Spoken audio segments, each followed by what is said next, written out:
సత్తెనపల్లిలో fan గుర్తుకు ఓటేయండి, సంక్షేమానికి అండగా ఉండండి అంటూ మంత్రి అంబటి రాంబాబు ఎన్నికల ప్రచారం చేశారు.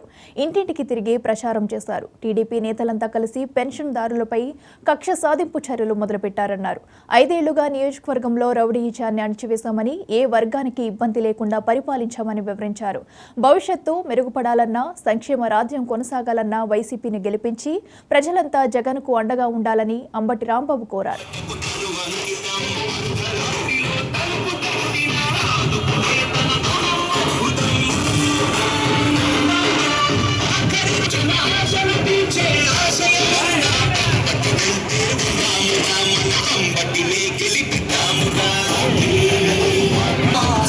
జత కట్టడమే